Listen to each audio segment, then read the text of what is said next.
they would be on their way with their batons and their boots, and everyone on the street would be shouting "City, city," because of the city police. So and every new vendor down the street would hear it, and they would shout it, and they would run away.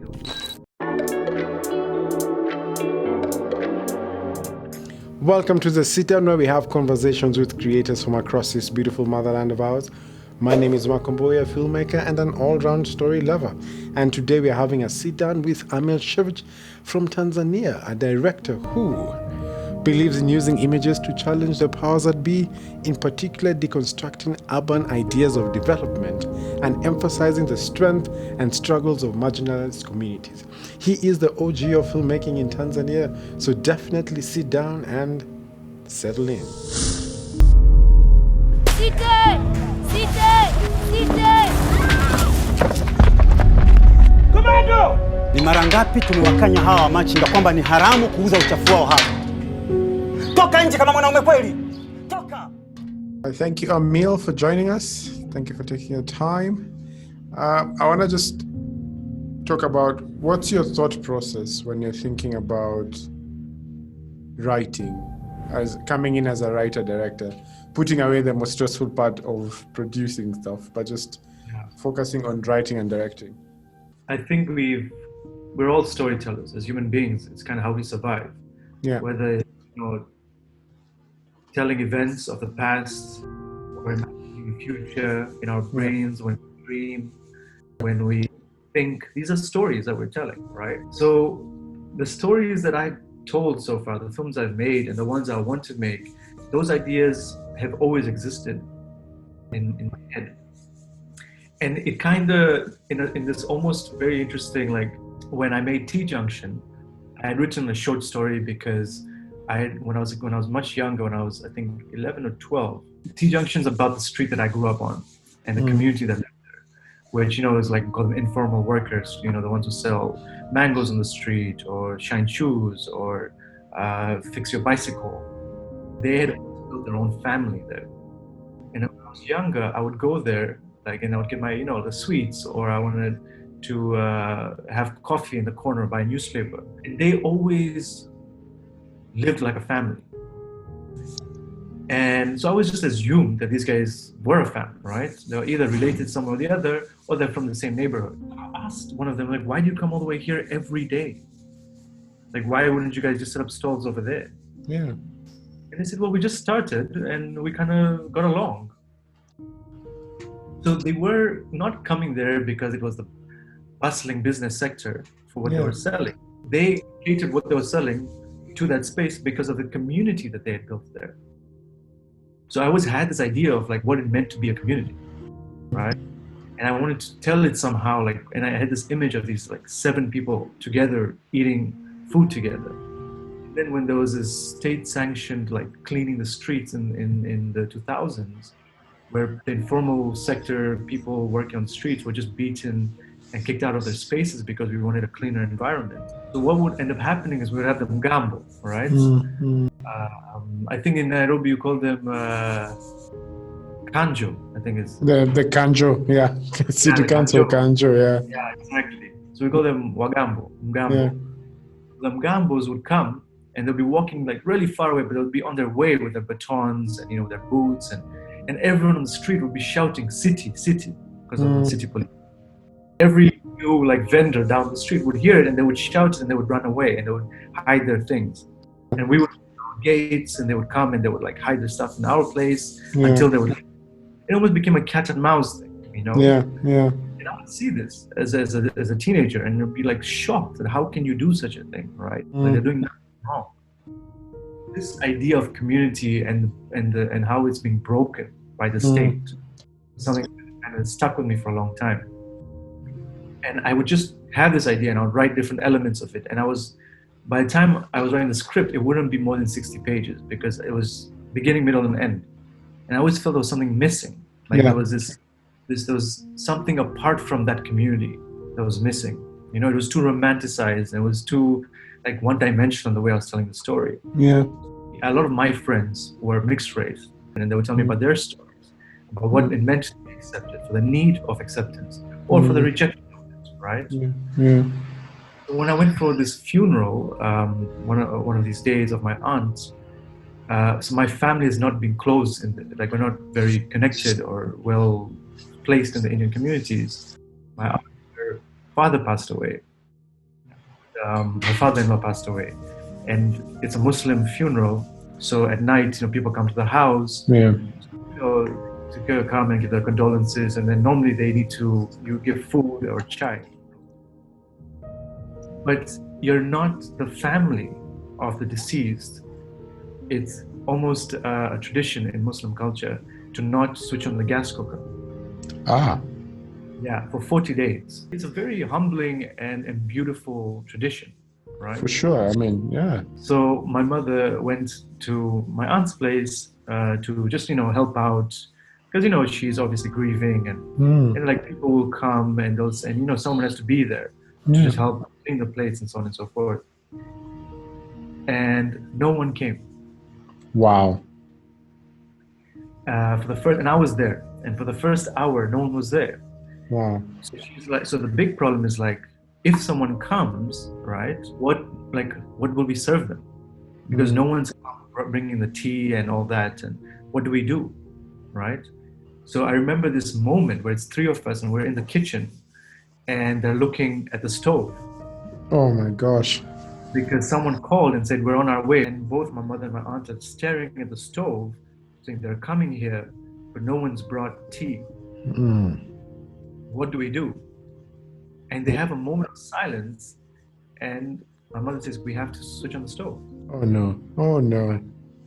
And obviously in my head, I'm like, well, why not do it? Like, because I'm not religious or I don't believe in these taboos. But for them, in that moment of time, it was such a heavy decision to make, because not only did it mean you're doing this, you were performing this taboo, you were breaking the tradition, but it also meant that no one cared enough to come. Wow. Come and bring this thing, right?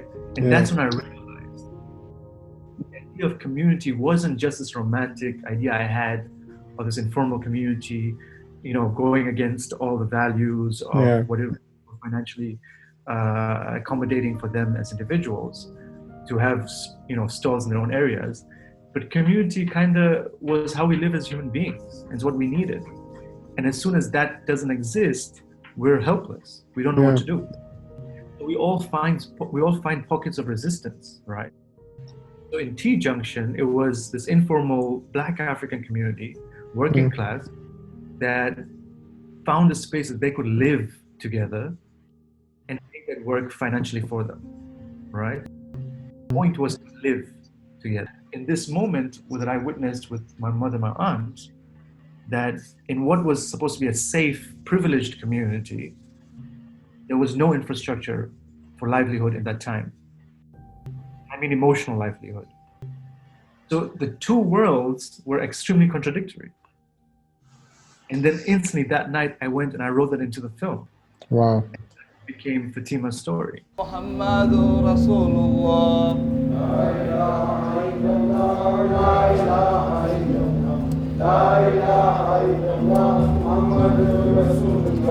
لا إله إلا الله لا إله إلا الله لا إله إلا الله محمد رسول الله لا إله إلا الله لا إله إلا الله لا إله إلا الله محمد رسول الله لا إله إلا الله لا إله إلا الله لا إله إلا الله محمد رسول الله لا إله إلا الله لا إله إلا الله لا إله إلا الله محمد رسول الله لا إله إلا الله لا إله إلا الله لا إله إلا الله محمد رسول الله لا إله إلا الله لا إله إلا الله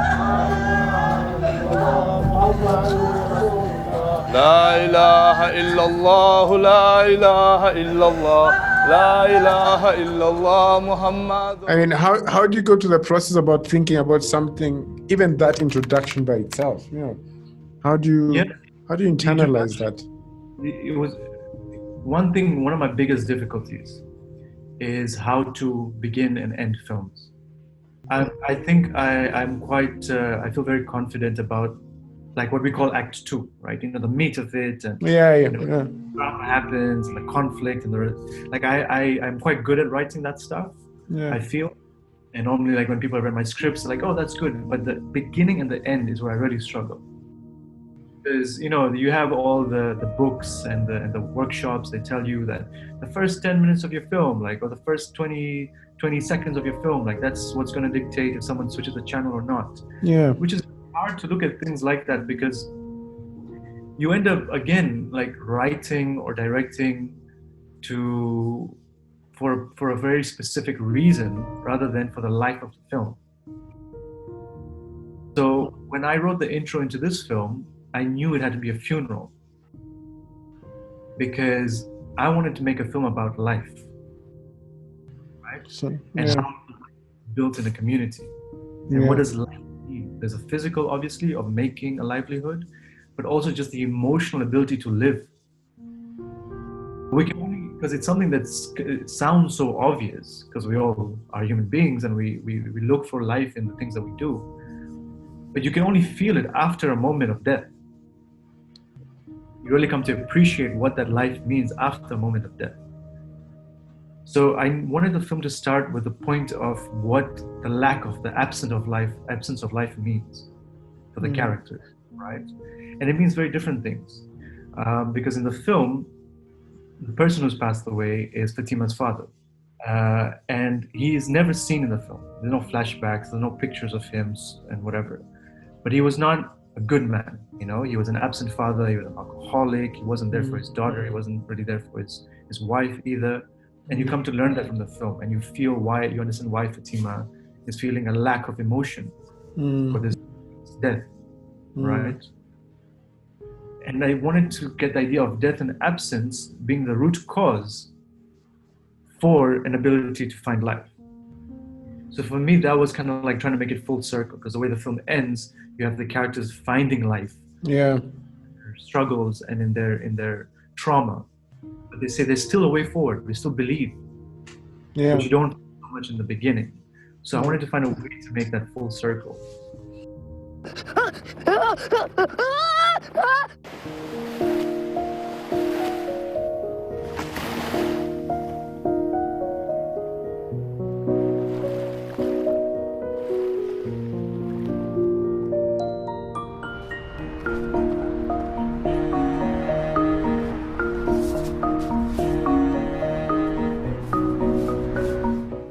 But is there a reason why you have a nice mix of like still moments and like this almost handheld moments to it? Is there a particular reason why? Because that's the one thing that just jumped to me at the beginning. Is there a particular reason why you like combining both kinds? And is there a description to the style now that you are trying to find a style? Do you feel like you've come to a point where? Yeah, it's always been a tricky thing, handheld versus kind of like the smooth, the static, the dolly, tripods. For a long time, I was very anti-smooth. So, you know, I didn't like the idea of shooting stuff on dollies or using a tripod as much, because I felt like it was, in some weird way, as a director, I would feel like I was being held still, you know? And I wanted to be on the move constantly. I wanted to have things feel like you're in the moment. I always was more handheld, and I prefer that approach. And it doesn't mean like crazy shaky camera, but it meant there was a slight movement, this almost wave, you know? Feel that it felt present and it felt a bit more raw. And I've always enjoyed that. And I did that for quite a few of my films. And actually with the Zanzibari film, because it's much more of a classical story, I said, let me experiment with stuff that's more static. Was that strange? Was that weird, changing direction then? It was very weird. One, it makes you so much more aware of the technical process. Because, you know, like, for example, setting up a dolly, it takes time, and you're sitting there waiting. And that affects you as a film director in terms of how you're perceiving the film. And that's like something, and I don't know if it's the same for other film directors, but like the minutes and the seconds before I call action, like that very much influences how I perceive that scene, what's happening around me. So I think there's a mix of it. I think there are moments where Handheld just makes you feel much more in the space and in the environment.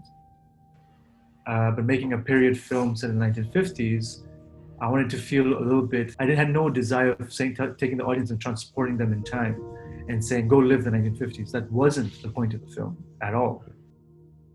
The point of the film was that living in 2020, times haven't changed that much. So there was this element of like having the characters and having the camera and the line design, like doing stuff that's done now in cinematic language, you know? I guess then my question now would be, with your experience so far with all these films and the growth and the financing, as a director first, then as a writer, as a director, what tools do you think, or arsenal do you think someone should have if they want to become a director?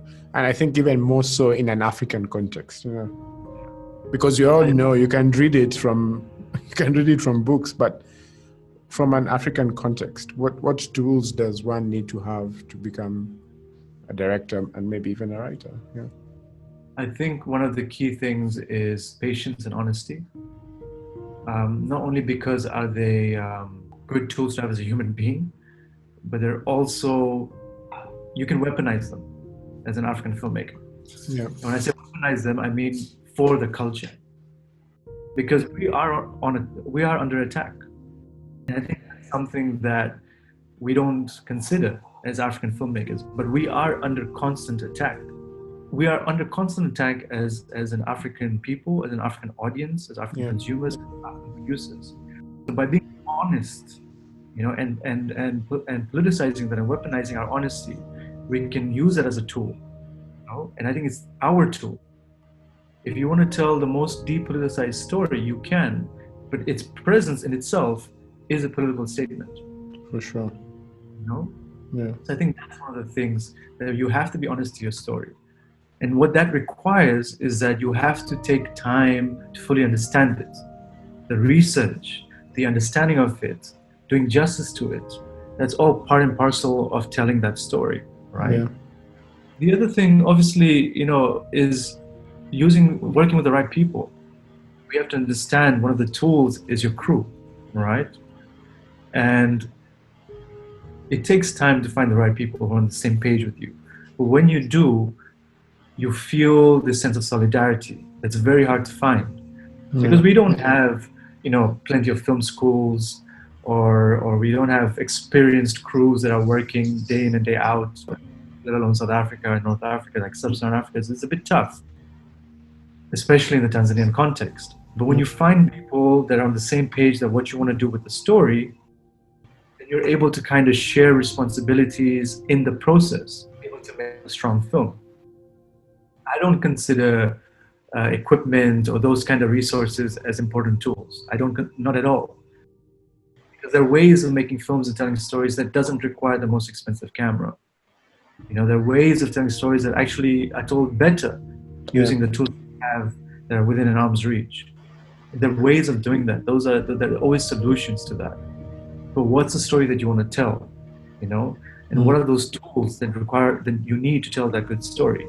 And it's you, individual, your emotions and your openness to working with people and being patient and knowing where you draw the line in terms of your voice as an individual.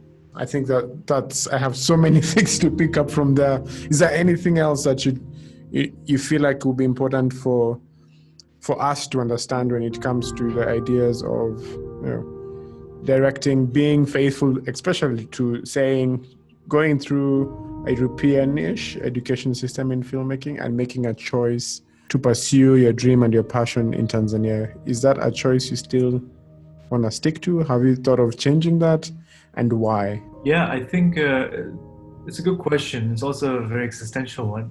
I know. Like, what am I going to do next? You know? Yeah. No, I'll be honest though. One thing I have realized is that as much as I love making films in Tanzania, I am curious to develop ideas across the continent. I want to be able to make films across the continent, or support films across the continent even. Collaborations, co-productions, like any way we can do things that Africa as a whole is able to tell its diverse stories, right? where we're not being dictated to or dictated by other powers. I think that's a key thing. But the other thing also that I have to emphasize is that when I started making films, it was about trying to correct the wrongs, of what was happening in the international world, in the circuit, and in the production of images. Then, as I developed, I realized that it wasn't just about that. It was also about being able to critique my own community and critique my own country. Yeah. So if I make a film critiquing things that are happening here because I care about it, I should be allowed to do that.